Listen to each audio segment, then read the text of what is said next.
Hey, this is Carwin with Solitude Speaks, and I'm out here at a basketball court to talk about the surprising downsides of success, victory, and winning, as well as the hidden upsides to failure and losing.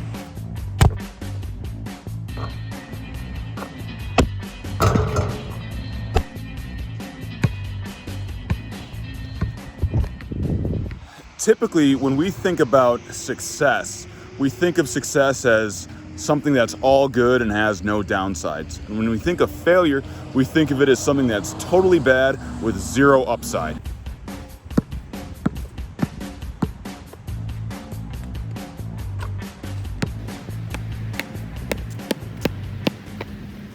It's no surprise that we value success. When you succeed, you feel alive, you feel joy, you feel the exuberance of having done something well and executed on whatever intention it was that you set. Not only do you feel more alive, but also succeeding gives you more confidence. It encourages you to take more action and to get more success. On top of that, when you succeed, you're more likable to other people. Even though people don't like to consider themselves as shallow as only choosing winners and successes in life and moving away from losers and failures in life, the fact of the matter is that people are more attracted to the energy of success.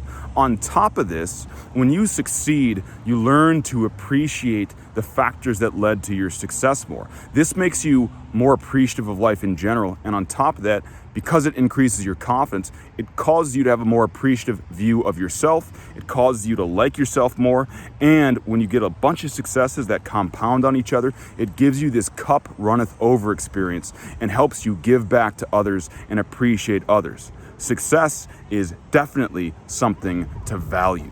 Now, if success can make us feel all of this, just imagine what failure can do. If I have a repeated experience of failure in my life, what do you think that I'm going to feel? You think I'm going to have higher self-esteem or lower self-esteem? You think I'm going to be more appreciative of life or less appreciative of life? You think that people are going to regard me in a greater light or a lesser light? I think you know the answer to that question. So if I have a repeated experience of failure,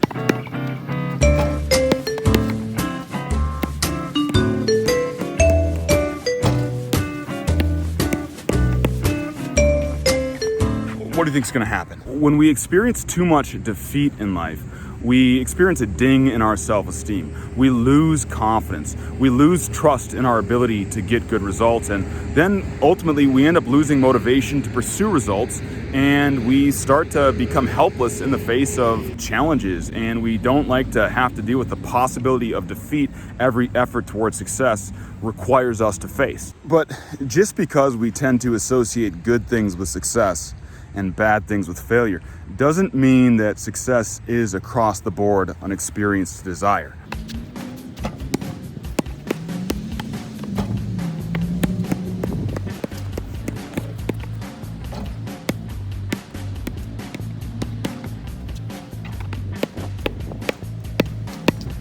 There are several sins of success that turn success from something that's desirable and wanted to something undesirable and something that we want to push away from ourselves.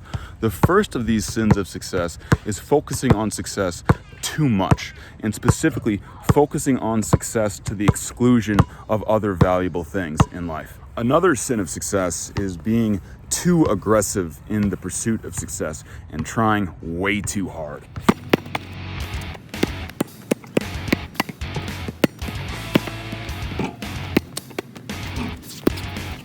See, if I were aggressive like that while pursuing success, you wouldn't want to hang out with me.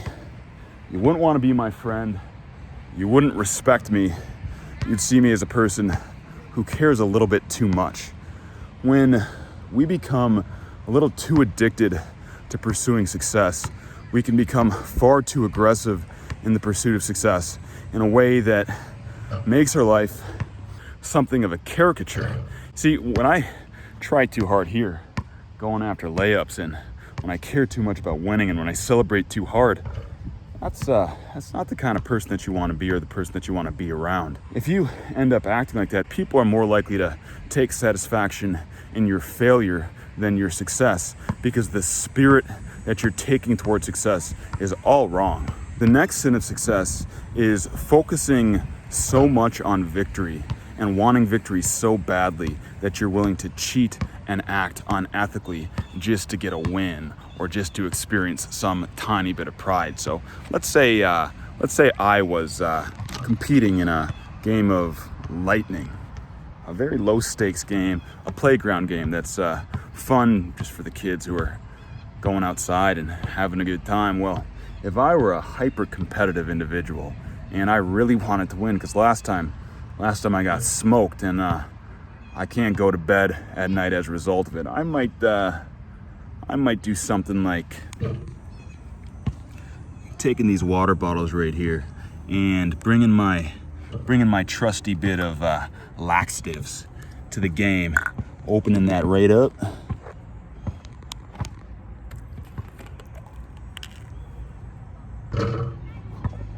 He's never gonna know.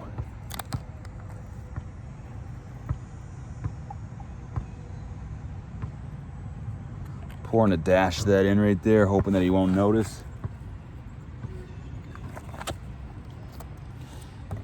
And trying to make him feel good about drinking a bottle of water like he's just hydrating, not knowing that eventually he's not going to be able to play the game and I'm going to get an easy W.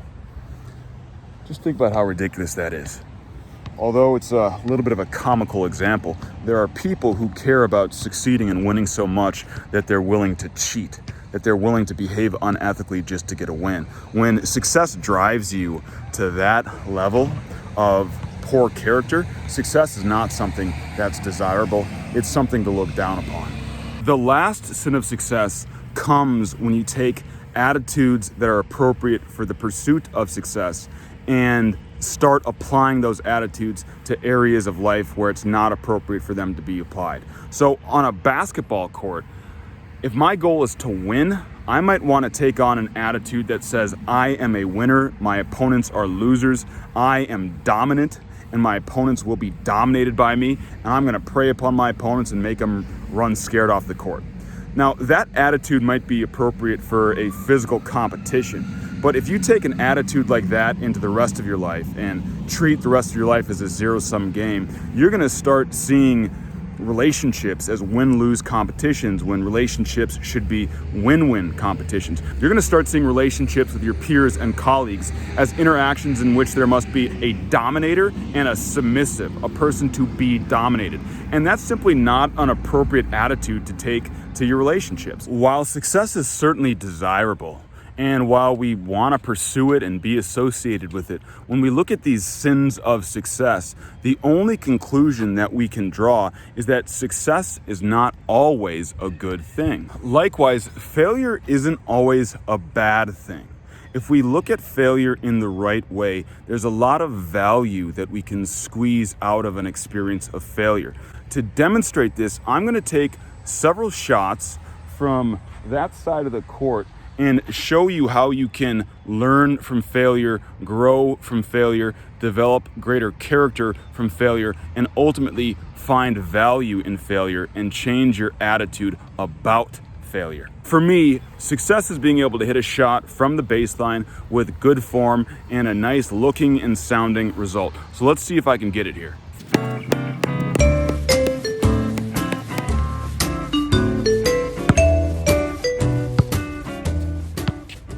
Okay, I wasn't able to get that shot. In other words, I failed to meet my goal. Rather than looking down upon failure in an instance like this, what I can do is I can take a step back and ask myself why I missed the shot. When I reflect upon the shot, I realize that I missed my shot for 3 reasons. The first reason is that I lined up a little bit too far to the right, which caused me to shoot the ball a little too far to the right.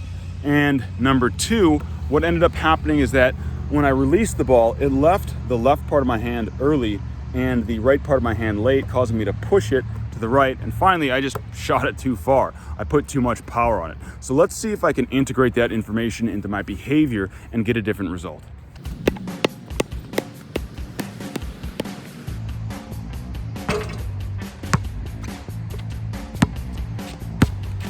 All right, there we go. I may have shot that more than a few times, but it's all good. So what does this teach us about failure? It teaches us that in failure are the seeds of growth. If we introspect after failure, we can take the information that our introspection gives us and grow so that we can succeed in the way that we were unable to succeed before. See, even though we don't like failure, failure has a tremendous amount of information to give to us about what we can do to improve in our lives. Failure also teaches us about hardship, difficulty, and resilience.